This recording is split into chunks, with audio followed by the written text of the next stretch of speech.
Welcome to Psychology Today. This is a show about bicycling in general, but specifically about bicycle safety.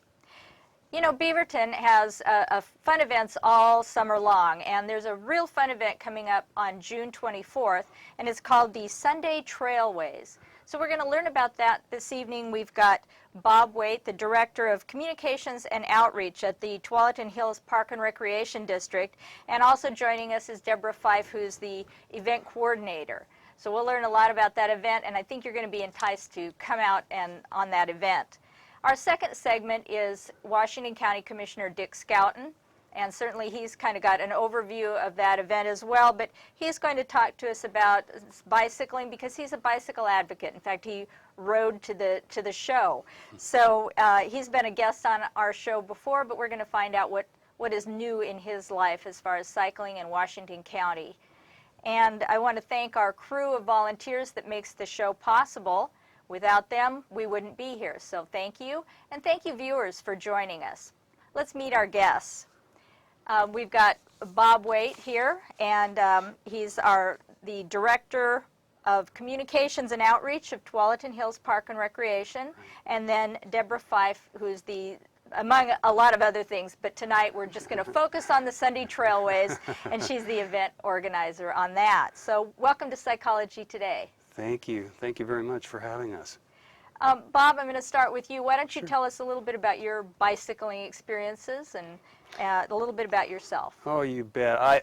I love to bicycle. I love to get out on the streets, the roads, the highways even. I have done the Banks Vernonia Trail a couple of times and like to go out to Salvie Island on occasion and just get around the area. Ride to work when I can, especially.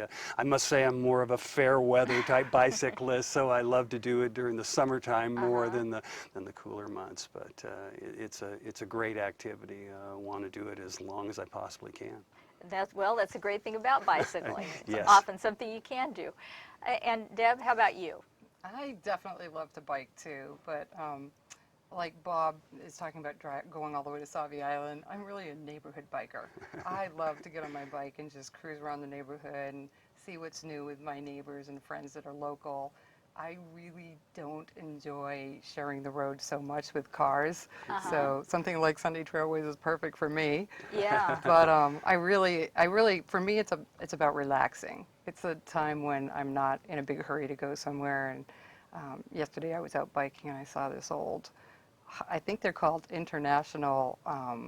They're called IH trucks, but it reminded me of my dad. It was like a 50s pickup truck, and I was just thinking, you know, if I were in my car, I would have just zipped by that so fast, I wouldn't have seen it, and I wouldn't have had that moment of thinking of my dad, who's so far away, and I know he has a big, ginormous 65-pound bike that he never gets out of first gear either, so it was just a really nice way to connect to people, being on a bike and being local. I often tell people on bike rides, it's the journey. You know, it's not getting here to there like it often is in your car. You have to kind of rethink it. It's the journey. So let's talk about this event. I want to talk about the Sunday Trailways on June 24th. Why don't you tell us, Deb, about the impetus of Sunday Trailways? Where did this come from? Well, you know, you probably are, I would imagine as many people have, there's a national and maybe an international movement for people to get out and get on their bikes or walk or skateboard, but basically get out of their cars and roll, whether it's on city streets or now, after we started thinking about the fact that the Parks and Recs District's goal really doesn't include paved city streets, it includes parkways and park spaces and our recreation centers and trailways. And it was through looking at other activities where this is really popular, people out there biking and walking and exercising and having in many cases, streets closed down for them, that we started thinking about how we might do something that fun and that encouraging for people to get out there and not just recreate, but to learn more about what's right there in their local backyard. And through a big staff directive of people coming together, that's how we came up with Sunday Trailways. That makes a lot of sense. So tell us the big picture. Let's talk about the big picture of Sunday Trailways. Just what, where, and when, and we'll talk about the little increments a little later. Okay, great. Well, Sunday Trailways is going to take place on June 24th from 11 a.m. to 3 p.m. and it's a 4.5-mile route that extends from the Greenway Park area eastward to our Garden Home Recreation Center. Along the way, we've set up activity sites where people can learn more about the trail itself. They can learn about how to use it for transportation. They can do fun activities, games. But mostly, I think the big picture information is that it will take place Sunday on June 24th. Okay.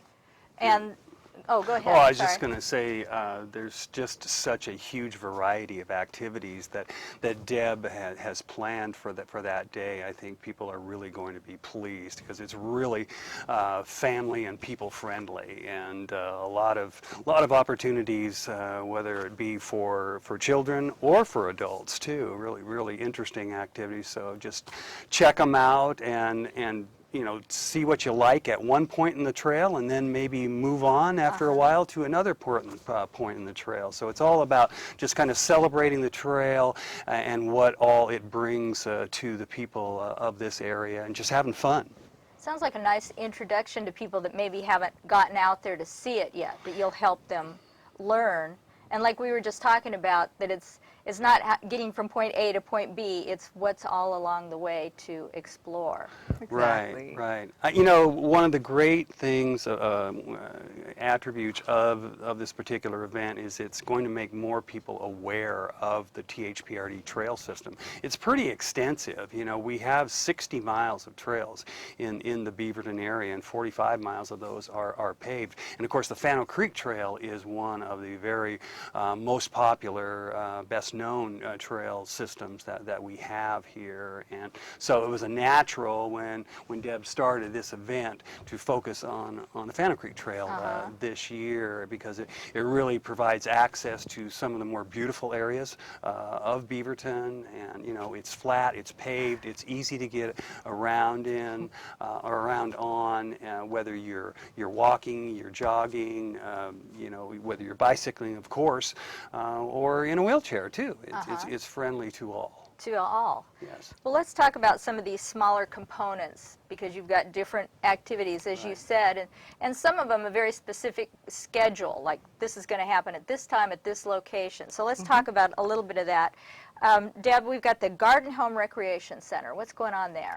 Well, there's lots of activities, but some of the ones that I want to talk about that I know the kids are going to love is Radio Disney's going to come down and join us there. Wow. Their road crew will be on site playing the top 30 hits, and they'll have raffles and prizes. They have an arts and crafts table set up. But we also have our face painting booth there, and these are all free events I want to mention. We have our face painting booth. We have our local THPRD instructors that will be out at fitness stations where folks can just stop by and learn about new fitness techniques. You can get a fitness assessment free there that day. We'll have a kids activity station where you can do things like kick the can to make ice cream, obstacle courses. It's all outdoors. It's in their really pretty park right there. And if you didn't bring a picnic lunch that day, you can grab a piece of pizza at Bellagio's van. They'll be with us. It's a really pretty little site with a great playground structure, and it kind of anchors the eastern edge of the Fano Creek Regional Trail. So from there, you'd travel on the trail headed west, and you'd run across Vista Brook Park. Okay. And Vista Brook Park is going to have it's really natural resource driven, and it has our park rangers Sarah and Greg, I believe, are going to be there.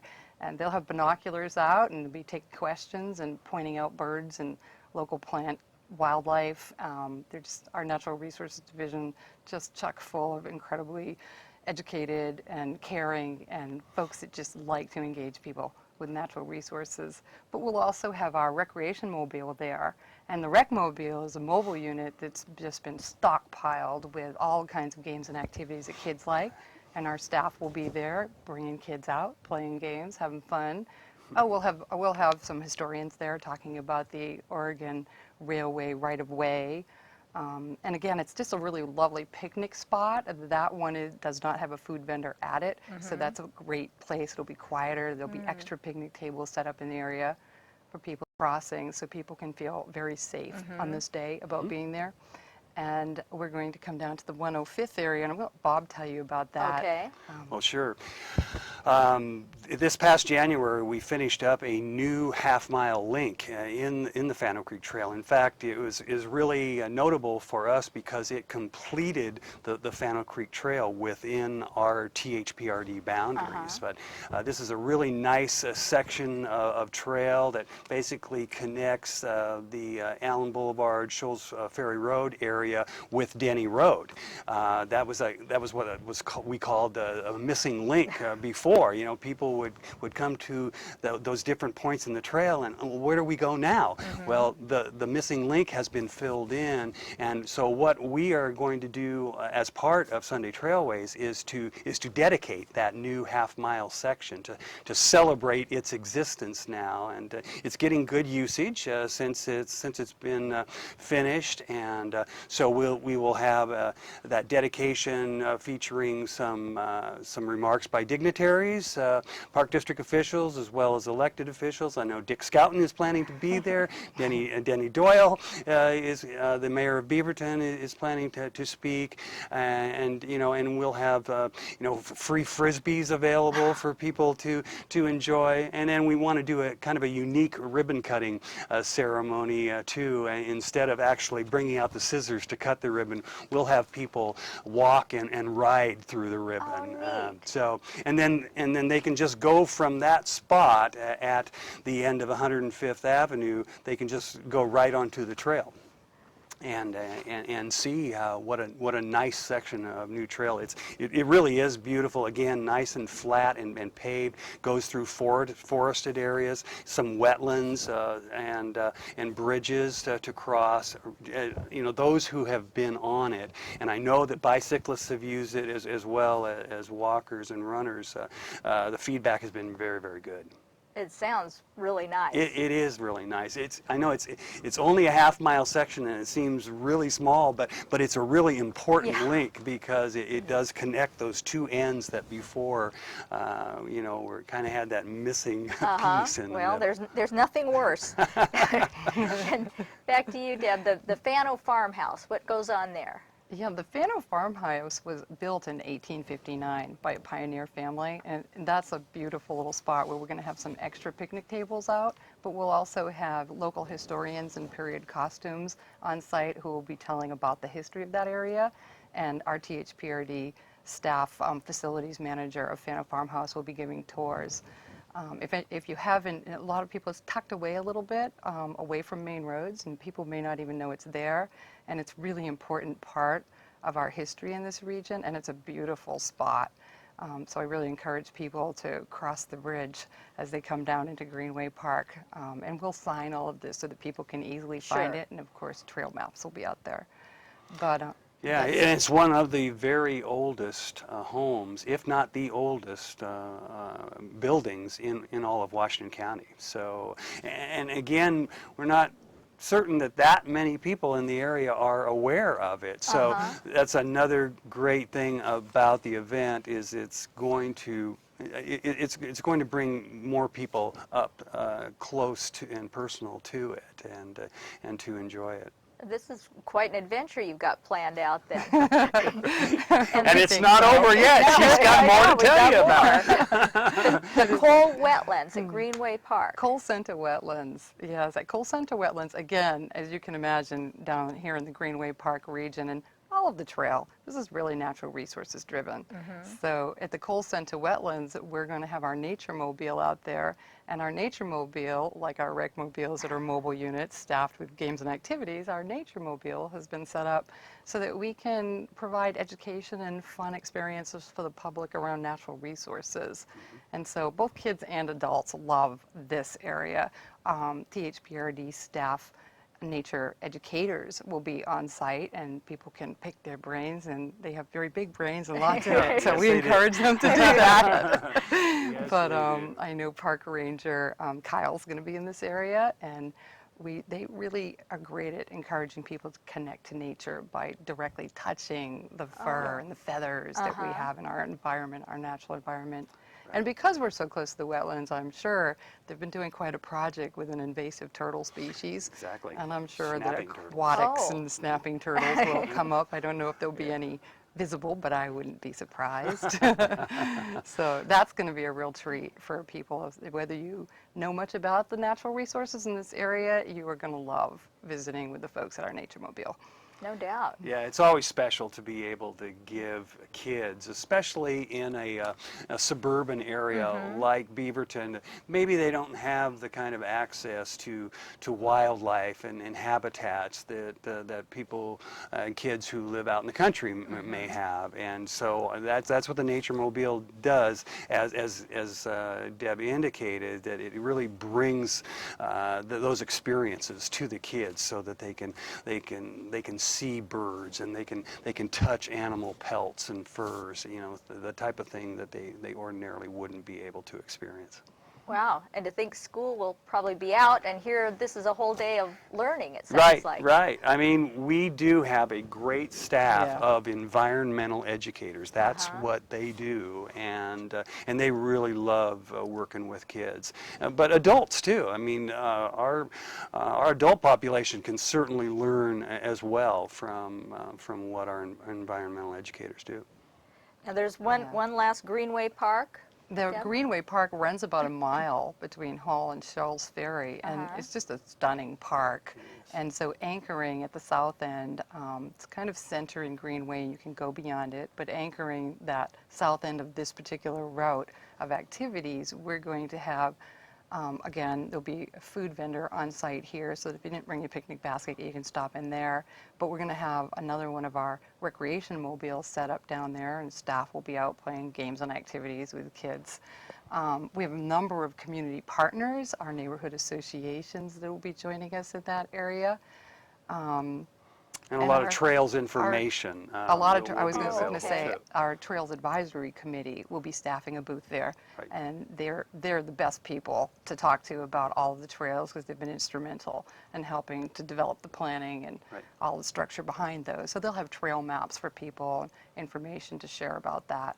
And there's lots of activities. I'm just catching, it's a I'm big sure site. you I'm are. catching some of the Yeah, just top getting, ones. getting the highlights. I have to say, one of the things I always notice in this trail is there's just so many different spots that you can stop, that we have playground structures, picnic tables, beautiful little bucolic spots that you can just pull off, and there is a lot of natural spaces worked in with areas that have a paved path. All of this is paved, but you feel like you're in a big field in a lot of parts of this area. And that's, I think, one of the beauties of this trail, is that you can really use it. You can use it to go to school, you can use it to go down to the local businesses, you can use it to go to the recreation center, where there's all kinds of activities happening all the time over there. It really is, it's our hope, I'd say, on this day, that people get a broadened experience on what you can do on the trail. That's right. That's right. Trails are great connectors. You know, they really are. Whether, as Deb says, whether to schools or to shopping or to neighborhoods, to natural areas, you name it. They really are great. You know, for providing better access. You know, and off-road transportation. You know, that more and more people are looking for. But sometimes we need a little introduction, and that's what you're going to do for us. Absolutely right. Absolutely right. Now, with a short course like this and a popular event, I'm sure it's going to have a big turnout. I would expect a nice casual pace. It's not a race. It's not a criterion or anything. What are you hoping? What are you forecasting for Well, that? I think you said it really well, Ann. This is an 8 to 10 foot wide trail and throughout. And it's traffic going in both directions, and it's really important to know that you can jump in and do this event from anywhere that there's an access point. You can park on street parking, and we have all the maps online. Really easy to jump in at any access point and go in either direction. So essentially, I think, yes, you can expect this pace to not be probably great for racers. Yeah. But really a lot of fun for people that just want to be out and have a relaxing day, stop in at activity sites, meet new people, and see some new places. Yeah, I think the two key words for people to remember about this event are casual and fun. Yeah. That's what it's designed to be. It's not serious. It's not, you know, a speed racer type of day at all. It's really, like, as we mentioned earlier, very family oriented and people oriented, and just have fun and be casual out there. Well, that seems clear, but a lot of people aren't experienced with bike paths or these trails. What's the etiquette in using those? Like you say, it's like a roadway. You've got two-way traffic. What if you need to pass somebody? How do people behave, and how should they behave on Sunday? You bet. Well, kind of like we do on the roadways. When you're traveling in a particular direction, stay to the right. But if you come up on behind someone and you want to pass them, give them a signal that you're going to be changing lanes, so to speak, and going around them. So let them know audibly, and then just follow good common sense, and certainly if you're out there as a bicyclist, follow the applicable laws and bike helmet laws, those sorts of things. So really, you know, it's not really that complicated. No, common sense. It is common sense, and just, you know, be respectful of others who are out on the trail. But as I say, you know, if you want to pass someone, and that sort of thing happens all the time. I mean, bicyclists need to go around walkers, and just, you know, a nice signal in advance, you know, on your left, or ring a bell, or however you might signal to that walker that you want to go around them, then you do so. And so just be polite, be respectful. Sounds like good advice, and that I know from experience that works. Right. And we've done some fun things out there to help encourage people on that trail etiquette, like the Burma shave signs. Yeah. Oh. Yeah. So we hope people will look for the Burma shave signs. They'll be reminiscent for some of us and new for others. But they've come, our security director and some of our staff have come up with some catchy slogans to remind people to follow trail etiquette by using a Burma shave sign. And that certainly helps. And who are some of your partners and volunteers? I know, I got to say, Northwest Bicycle Safety Council, Bruce told me today, got some course marshals for you. Like you say, you've got signage, you'll have some human beings out there to help people understand how to behave, and bike techs in case somebody's having a problem, a mechanical problem. Who else have you got to be out there with you? Well, I just have to back it up a little bit and say that the partners and volunteers that are involved in this project have actually already been involved in the planning for months with us. Okay. And they have been an amazing group, truly amazing group. It's hard to believe, but on a 4.5-mile trail, we actually end up crossing every organization, government jurisdiction I think we possibly could have in the area. Seriously. So we're working, I mean, and these folks have been so amazing. And sat down with us at numerous meetings. They've gone out on sites. They're providing reader boards and direct mailings to inform the public this is coming up on those areas in their jurisdiction. And so we've worked directly with the Oregon Department of Transportation's road crew up here in Area 1. They've been terrific. The Beaverton Police, they've been terrific, and they've pulled in many other partners and let us know where they really just have such expertise in these road crossings. And then the Washington County Sheriff is with us. They've been terrific. And of course, our own security director has been instrumental in really creating security and safety plans, working with these folks for all of the road and intersection crossings. Did you mention CERT? I was going to say, thank you, Bob. I have to say, when I found out how many, there's only 3 intersections that we cross, and we use those because they're part of the trail and they're for very short durations. But we just wanted people to feel really safe and comfortable coming out to do this. Yeah. And so our security director and I put our thinking caps on and said, why don't we invite the Citizens Emergency Response Team, the CERT volunteers, and people may not be very familiar with the CERT volunteers because these folks train all the time as a group, and I think there's over 100 of them, under the direction of Ted Morris, the City of Beaverton's coordinator. And their training is so that if we ever get hit with that tsunami or the earthquake or both at the same time, their training is to be first responders to that. And so they are an amazingly organized group under Ted Yeah. and their volunteer leadership, and have been with us throughout the planning process. We'll have about 35 people out there fully mic'd together. So we are completely set up for any type of situation that could occur. They'll keep us all safe at the intersections. They'll keep us safe on the trail. And I'm so grateful to them. Bruce, I worked with Bruce several years ago on another project, and he's been terrific. He has actually, behind the scenes, helped us to find roving bike mechanics and fixed us up with a local business, Riders and Sliders, who are going to offer, and I should say down in Greenway, bikers will love this. They'll offer a free basic inspection and basic bike repair for bikers, free down there in Greenway Park area. Great. And then we just have, about 75 positions for individual volunteers on the day of, everything from natural resource education materials to face painting to the fun jump. Volunteers are helping us out in all across this route. I mean, it's truly a partnership and volunteer-driven project. And there's lots of volunteer opportunities they can sign up for on our website. Sure. And we didn't talk about sponsors. Oh, yeah, we have amazing sponsors, thanks. And the Northwest Natural and Curtis Trailers are coming out to help us put this on. The Riders and the Sliders folks. ePrint donates printing. And we'll And definitely... Schultz Clearwater. Yeah, They're so- with us the whole summer. They're just terrific sponsors. We couldn't do these events without sponsors helping us. Just I took the understand. words out of my Yeah. mouth. Yeah, It's they're really critically critical. important. Well, great. And it sounds like all of you have come up with a great plan for this. One last question. New events like this can be a little intimidating for some new people. They've never been to anything like this. They're a little concerned, where do I jump in? How do I get there? And what would you say to these people to kind of alleviate any concerns they have to get them out there and join you on the 24th?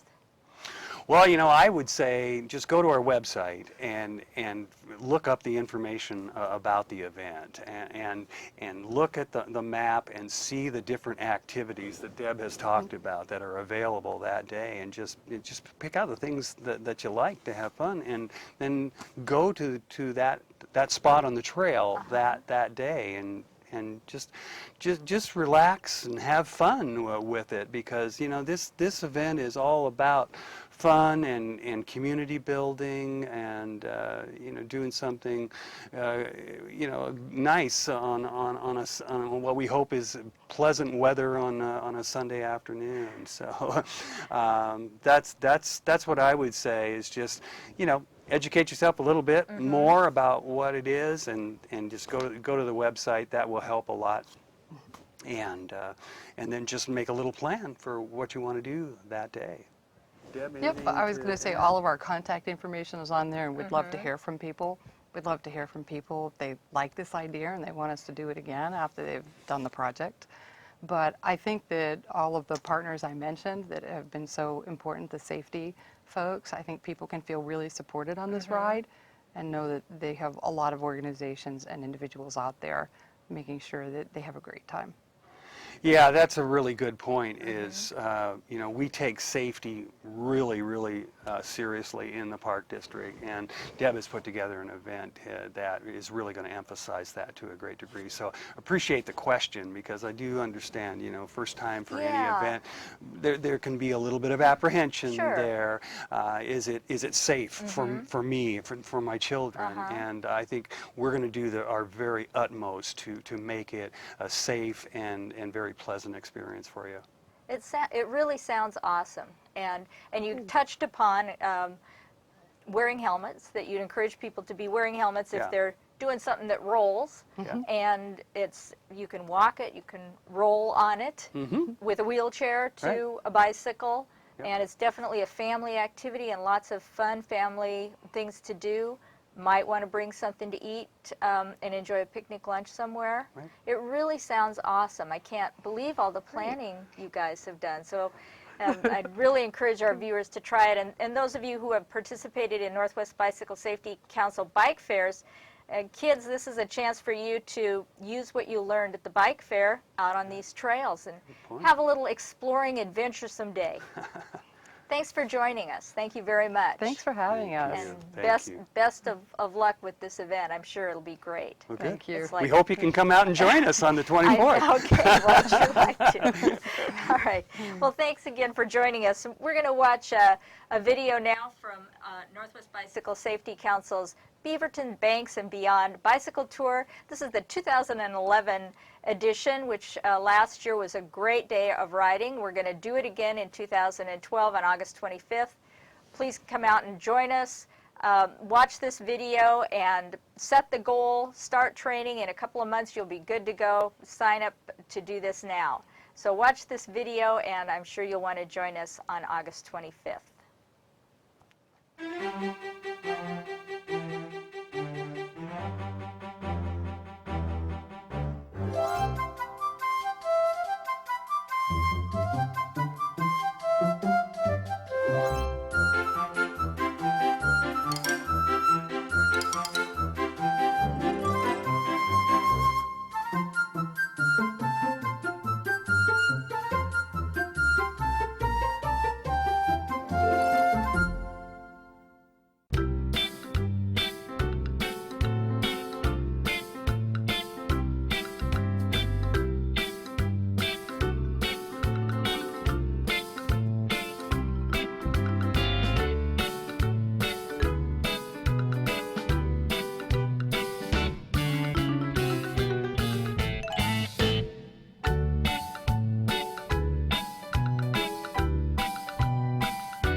Doesn't that look like fun? Nice summer's day, a nice summer ride. Join us for Beaverton Banks and Beyond Bicycle Tour on August 25th. Go to our website, the Northwest Bicycle Safety Council website, and register now. And again, set the goal. You can do this. It's not a difficult ride at all, and you can set a mileage that works for you. So please join us. We're going to have Dick Schouten now, Washington County Commissioner. Welcome, Dick. Thank you, Ann, for letting us or letting me be on the program. I really appreciate this opportunity.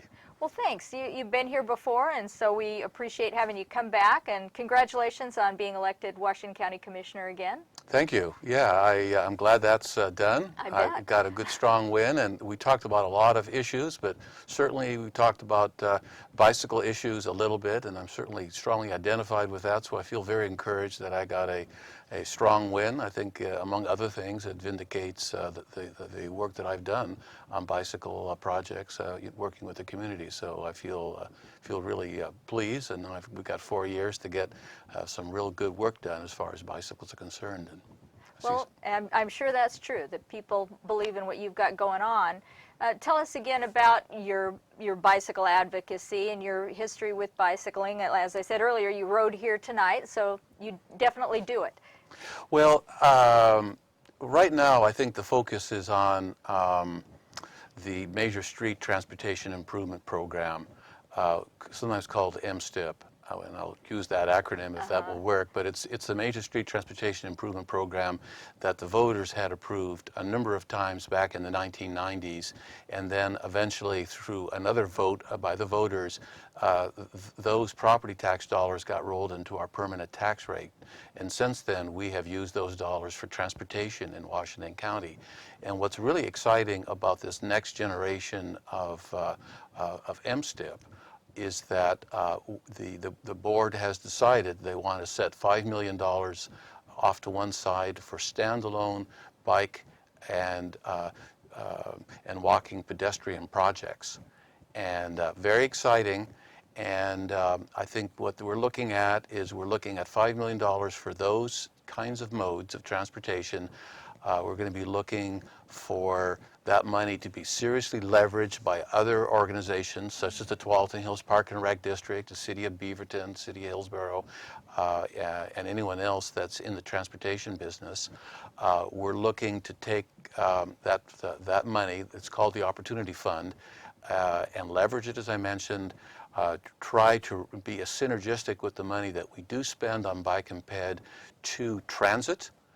I think I'm very encouraged that a strong majority of our board really wants to see a couple of really strong, successful bicycle projects done.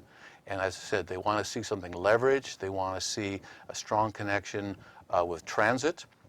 I think our board has come to realize, again, talking with TriMet, that for example, the bicycle and MAX combination or the bicycle and frequent bus line is a really powerful combination together. So I'm guessing that some of our Opportunity Fund projects over the next 4 to 5 years will probably involve something with either MAX or a frequent bus line. As I mentioned, and I'll sort of repeat myself, highly leveraged, and it needs to be, I think, centered largely on transportation as opposed to simply recreation.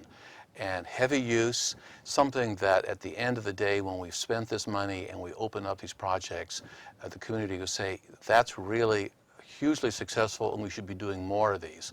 I'm hoping that we'll be able to build something that when we're done, working maybe with existing bike facilities that are not quite there yet, that aren't as good as they could be, that when we get these projects done under this Opportunity Fund, that it will be like our spring water corridor, hugely successful, and then will be a launching pad for additional projects. But I think that this is the sort of show me opportunity for the larger community that has not been as pro-bicycle as we are, to see how this can be a very serious, cost-effective transportation method. And so I'm looking forward to that. And I would suggest that the audience, if they wish to contact me, to let me know about projects that sort of fit the criteria that I had mentioned, to please contact me. I can be reached at Dick_Schouten, SCHOUTEN, at co.washington, fully spelled out, .or.us.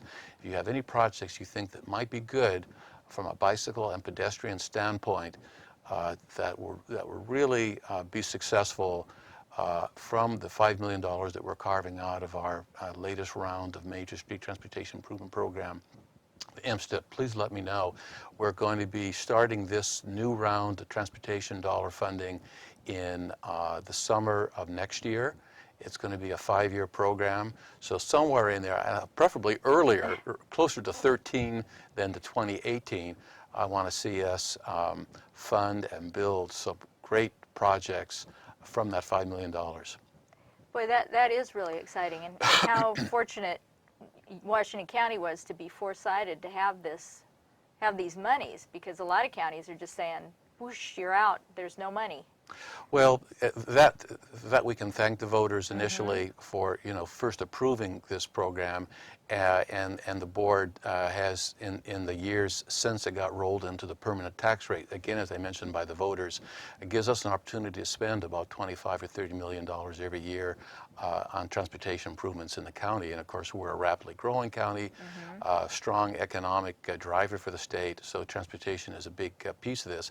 But we're also realizing that we need to be doing things differently than we've done in the past. We need to be cost effective, and I think in addition, I hadn't really mentioned this, but I think we're probably looking at something that's going to be separated from car traffic. What we're really looking to is to build a bike facility that's going to be comfortable for a lot of riders to use, not just the younger male riders, but men, women, older, younger riders. A really large part of the population. We'll know we'll be successful when we see lots of people use whatever this facility is that we're going to fund with the Opportunity Fund. Well, good for you. Now, we just had Bob Wayt and Deb Fife here from the Parks and Recreation District. So they've got this great Sunday Trailways coming up. What's your involvement with that, and what would you say about that coming up? Well, I think, to be honest, I think my involvement is going to be mostly just to enjoy people using it. I'm going to ride it that day. The Tualatin Hills Park and Rec District is really going to be a key player for us, because they're really building some great off-road facilities. And I know that the bike facilities for transportation and recreation, some of them involve, it's a whole variety of different things, including lanes, bike lanes and arterials, and some really good bike shoulders or bike lanes on some of our rural roads. But certainly an important piece of this, especially if we're really going to see a significant amount of bicycle ridership that really play a role in our transportation mix in the future, it's going to have to involve off-road bike facilities and pedestrian facilities. And that's where the Tualatin Park and Rec District is really great, because they have got a growing network of off-road facilities. And this event that's coming up that you featured in the early part of your program is an opportunity for them to showcase the most complete and the best of their facilities, of their off-road Fano Creek Greenway Trail. And this gives, I think, the voters and the taxpayers and the users a picture of what it could, what other facilities like the West Side Trail or Beaverton Creek Trail or Rock Creek Trail and other parts of the county, what they could look like, the Tonkin Trail. So this again, and I have a feeling that the money that we spend for this, going back to our $5 million Opportunity Fund, I wouldn't be surprised if, for example, something like a Fano Creek Greenway Trail tied into transit is a very likely candidate for funding. Now, this event, Sunday Trailways on June 24th, is one of many, many events in Washington County. I can't believe how active Washington County is. You've just always got something going on. It's an exciting place to live and raise a family, and you don't have to go anywhere to, right in your backyard. With all these fun activities, how did that come about? I mean, like you talked about with the infrastructure, you're having to rethink things. It seems like you're really making this a livable community here. Yes, I think it's a combination of things. It's the understanding that livability is an economic driver for us, that we're going to be able to attract better employers, better employees, if we've got livability here in this county, and that includes a wide variety of things, everything from having jobs here, of course, to having strong schools. And I think it also includes strong recreational opportunities, good transportation opportunities, including choices to use the bicycle and pedestrian and transit as an alternative to cars.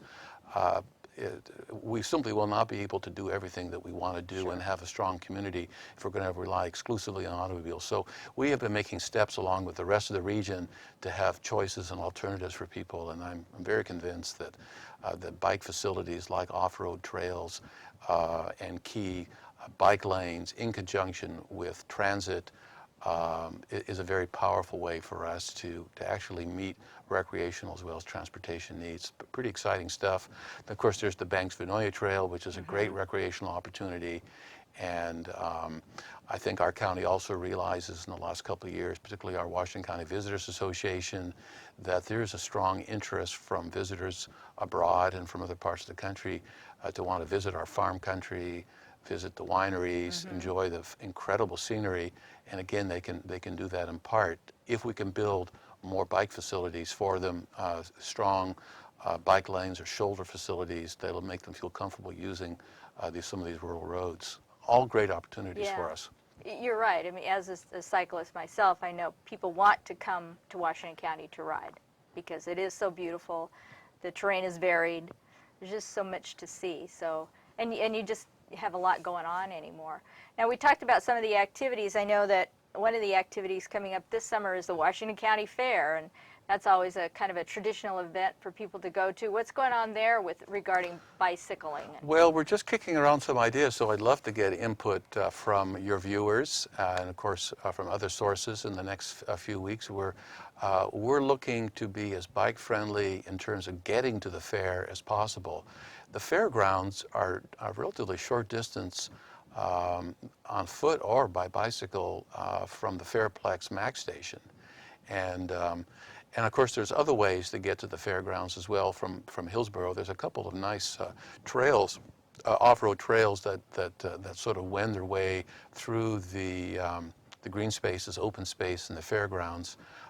So we're thinking that we want to make bike access as positive as possible. Some possibilities is we're looking at valet parking at the entrance to the fairgrounds. And again, I just to focus in on Max for a moment, it's about 5 or 6 strokes on your bicycle to actually get there. It's just a very short bike ride or even by foot. And we'd like to see. We're running out of parking space for automobiles as far as the fair is concerned, and we'd love to see more people come by bike and Max. So, I'd love to get some input from the viewers. Do they think valet parking or set-aside area, some kind of security? What do you want to see at the fairgrounds that would make you want to take your bike to get there? Yeah, how fun that you don't need the great big pickup anymore to get to the fair. You can do anything. That's right. pretty And neat. the first day of the fair will be the 26th of July. I think that's a Thursday night. So we're hoping that we'll have some facilities in place that make those 4 days as bike friendly as possible. So any input we can get from your viewers would be very much appreciated. Great. Now, with the if money, we talked about money, and you actually do have some money to work with, but if money were no object and you could do anything in Washington County, what would you like to do? What would you like to see for bicyclists? Well, these are some of my own views, of course. Yes. But I certainly want to see us finish up the Fana Creek Greenway in terms of that crossing at Hall Boulevard in the Greenway Park area. That's not a good crossing right now on very busy Hall Boulevard. We need to address that. We should really make Fana Creek a fully comfortable for all ages and abilities ride from, and we're very close to that, all the way from the Tigard Library north to Allen and Shoals. But I'd like to see us connect the Fana Creek Greenway with the Beaverton Transit Center, which is a huge transit stop. I'd like to see us connect the West Side Trail by way of Beaverton Creek or some east to west route. So connect Fana Creek with the West Side Trail. the city of Hillsborough had a very intriguing project a couple of years ago. They looked for some federal funding. They were not successful, but I think it's a great project to build really good bike and ped roads between 3 or 4 of the MAC stops in their area, principally or namely Quatama, Orinco, the Fairplex, and Hawthorne Farm, and connect those north about 1.5 miles. That's all it would be to get bicyclists from the MAX line to Ronler Acres, Jones Farm. There's a number of major employers that are there that I think we can get some better bike parking facilities, get that road in from the MAX stations north about 1.5 miles to these major employment centers. Those could be real game changers, and that's really what we're looking at. To circle back to that Opportunity Fund, we're looking to build 1 or 2 really game changer projects that really convince the larger audience out there that bicycles can be great not only for recreation but as a cost-effective transportation. And so I think some of these kinds of projects that I just listed with you are potential game changers, to see hundreds of people riding to work, thousands of people potentially riding to those major Intel employment centers. The new Kaiser Hospital is only about 1.5 miles from the Quatama MAC station. That's the new hospital that's opening up at Evergreen Parkway. One of the things that we're learning, we've been talking to TriMet, is the trick is what can we do to get people that last awkward mile, 1.5 miles from some of the major transit facilities to where they need to work or to their homes or other destinations. And that's where the bicycle can be just incredible, because 1 mile or 2 or 3 is nothing on a bicycle. Right. It's very comfortable. But a little too far to walk. A little too far. A little too far to walk. If the weather's not good, you can, I think, easily ride under most weather conditions, Yeah. even relatively warm weather or relatively stormy weather, for 1 mile or 2 on the bicycle, because it's just so fast. Yeah. But on foot, it's just too daunting. It is. It is, and it eats up a lot of your time. Yes, So absolutely. the bicycle solves that problem. Now, you touched on this, and we just got a few minutes left, but Washington County then is trying to promote itself as a tourism, a bicycle destination kind of thing. I know Clackamas County is trying to do that and trying to bring people in. How are they going about that? Well, I think there's a couple of things. One is that we're looking to create a scenic rural road byway route. And I think initially the thought was that that's going to be a motoring route. But I think the next very logical step is, once we understand what that route is and what it looks like and where it is, in terms of connecting it to key and beautiful winery areas, farming areas, and so forth, the next step would be to make the shoulders wider, put in bike lanes, and really be able to separate comfortably the motorists from bicyclists, and give both of them more room. Also provide more space so farmers can feel comfortable with their machinery, and just have more space for everybody. And we can't do that everywhere, but I think a logical place would be some state-designated scenic byway, and the Washington County Visitors Association is looking at a couple of different routes. And I think if we can make some commitments to funding for that I think the odds of us getting that scenic route designated, and then we can advertise it, is very good. That sounds like great ideas. Real briefly, Dick, we're just about out of time, but just in like 60 seconds, you had made a trip to Amsterdam the last time you were here, and is that still an influence in the way you think about incorporating bicycling into Washington County? Yeah, absolutely, because I think we're trying to do some of the things that they've done there, which is to broaden the demographics of the bicycles who are riding. Number 2, the way to do that is to separate the bicycles from the motorist, and to build really first-rate facilities with a good eye to detail. Details do matter. So we can build those kinds of off-road cycle tracks and off-road trail facilities to key destinations, tie them to transit and to rail. We can really duplicate some of Amsterdam's success. I think you're right. You've got some great ideas. Thank you so much for joining us, Dick. Great, it's my pleasure. Thank you for having me on. Good. And thanks to our previous guests, Bob Wayt and Deb Fife from the Tualatin Hills Parks and Recreation District. I hope you'll join them on June 24th for the Sunday Trailways. Go to their website and get the information you need. It'll be a lot of fun for you. You know, Northwest Bicycle Safety Council really promotes bicycle safety. You'll learn a lot at that event. And we also put on the Beaverton Banks and Beyond Bicycle Tour, which you saw the video of about halfway through the show. And we'd love to have you come out and join us for that event. We use the monies that we raise for putting helmets on children's heads here in Washington County and around the Portland metro area and all over the state. So it's for a good cause. Come out and ride with Bruce Buffington and I. You can find us on our website at Northwest Bicycle Safety Council. We lead slow introductory rides, and get out on your bike and find out what in the world we're talking about. Please come and join Bruce and I for some bicycle rides. And thanks for joining us on Psychology Today, which we promote bicycle safety and wearing your helmet. Thank you.